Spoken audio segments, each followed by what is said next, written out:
Welcome everybody to another session on conceptual surgery, and today we'll be discussing on electrosurgery. I am Professor Anubhav Vindal, and I am at Maulana Azad Medical College. So there are several terminologies that are in common use, but unfortunately many of us don't know what these terminologies actually mean, and therefore these terms are used interchangeably and loosely. So the first slide therefore will clarify the different terms that are in use. So there is a term which is called electrocautery. We very commonly use the word electrocautery, but in fact electrocautery is a very specific term. You must understand that it is a term which should be used when electrical energy is used to heat up an electrode, just like the electrical current heats up the electrode or the tungsten wire in a filament bulb, which then becomes hot and emits light. Here, when the electrical current passes through the filament of the device, it heats up, produces more heat than light, and then when this heated electrode comes in contact with the tissue, it causes charring of the tissue, and this is what is known as cauterization. And because electricity is being used for getting this effect, this is known as electrocautery. The second term, which is again very commonly and very incorrectly used for this device, is diathermy. So diathermy is something which is again a specific term.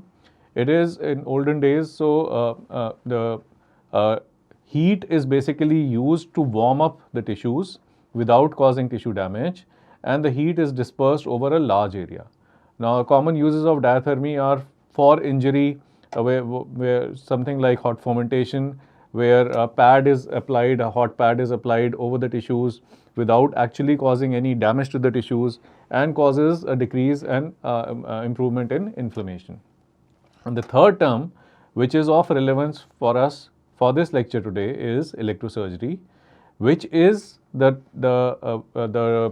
technology which is used to create effects on the tissues of the patient, where alternating current is used, and the patient forms a part of the circuit, and the current actually enters the patient's body.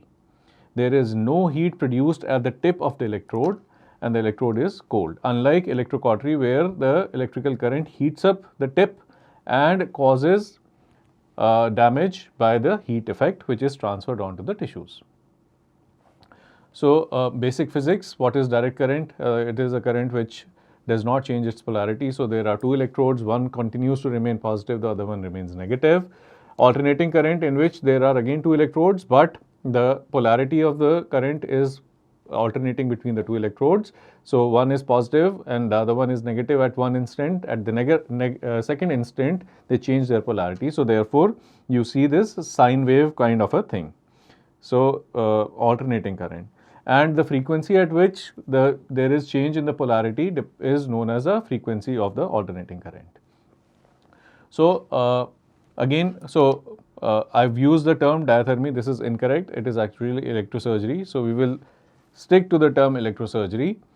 So we all know that the domestic voltage that is supplied to us in India is at 220 to 240 volts. And what happens if accidentally any one of us touches a live wire? We will get electrocuted, or we will get an electrical shock. Now this machine, that is the electrosurgery machine, which we commonly call as a cautery machine or the diathermy machine, is also powered by the same voltage.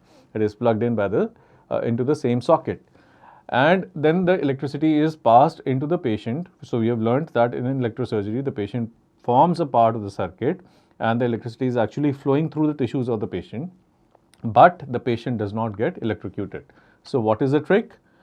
So when I ask this question to my students, I receive a lot of answers. Some people say that the patient is anesthetized, so therefore there is no neuromuscular stimulation. Some people say that because the circuit is incomplete, so it does not allow the electricity to flow, so therefore the patient does not get a shock. But both of these reasonings are incorrect. You would have remembered your physiological experiments that you did in physiology, the gastrocnemius muscle contraction, where when you applied current to the gastrocnemius muscle, it twitched and evoked a response which was recorded on the kymograph drum. So similarly, immaterial of whether the patient is anesthetized or not, there are certain surgeries where in order to find out what is the location of the nerves, we actually use a local nerve twitcher, which elicits a response in the nerves. So this reasoning that because the patient is anesthetized, the patient does not get electrocuted is incorrect. And the second reasoning that that the circuit is incomplete, in fact, if the circuit is incomplete, no effect will be produced. In order for all the effects to be produced, you know that the circuit has to be complete, and the flat plate that we place behind the patient, which is called as the return electrode, is in fact placed for the same reason, that is to complete the circuit. So only once the circuit is complete will the current flow and will this machine produce any effect on the patient. So the trick lies in the frequency. So in what is the frequency at which the alternating current is supplied to us in India? It is at 50 to 60 hertz. That means 50 cycles per second. And we know that at this frequency, if the current passes through our body, it will evoke a response, what is known as an electrical shock or electrocution. So therefore, in order for the current to pass through the tissues, the human tissue, and still not evoke any response, possibly what is required is to increase the frequency or to apply the current at a frequency at which the neuromuscular stimulation ceases. So what is this magical figure? So this figure was arrived at by a scientist by the name of Diathermy a long time back, and he found during his experiments that in human beings, the neuromuscular stimulation ceases beyond a frequency of 100,000 hertz. So you can see the difference. The frequency of the electrical current which is applied to us is 50 hertz, and the frequency at which the neuromuscular stimulation ceases is 100,000 hertz. So what will this machine need to do? In order for the machine to be able to pass the current through the human tissue and still not cause any response in the human tissues in the form of neuromuscular stimulation or electrical shock, it will have to increase the frequency of the output current to one which is more than 100 kilohertz. So the bit on the history of development of this machine. So 1892, that is more than 100 years back, was the time when Diathermy was performing his experiments, and then subsequently after about almost 10 years, there was another scientist who modified Diathermy's equipment and was able to generate superficial tissue destruction by passing electricity through the tissues. And then further refinements were done with the development of equipment which could amplify and modify the electrical output, which was capable of making skin incisions, possibly which we can call as a primitive precursors of today's machine. Then William Bowie, the name of whom is very, very popular, and in fact in the US these machines are known as Bowie machines, was a physicist at Harvard who developed a prototype of the modern electrosurgical generator, which had a dual capacity of both coagulation and cutting. So that is the true precursor of the modern day electrosurgical machines. And finally, in 1978, the scientists found that 3.8 megahertz was the optimal frequency for cutting of soft tissue in human beings. So the frequency of electrosurgical current which is deployed by this machine into the human tissue has to be greater than 100,000 cycles per second or 100,000 hertz in order for elimination of neuromuscular stimulation.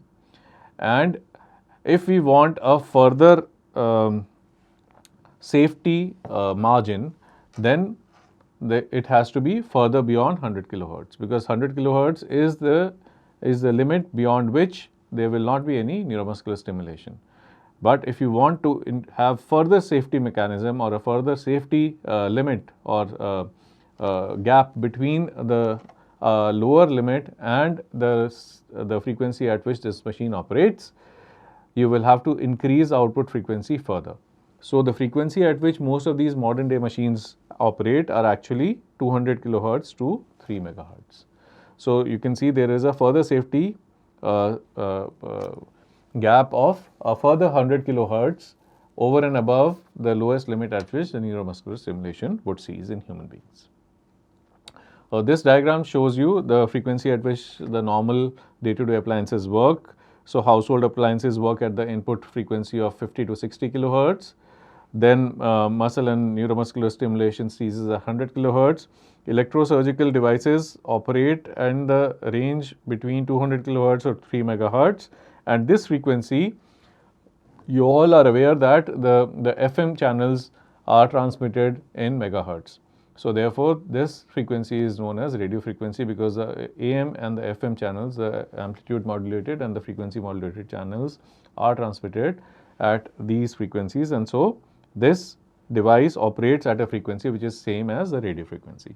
So, another name of this device is RF generator, radio frequency generator.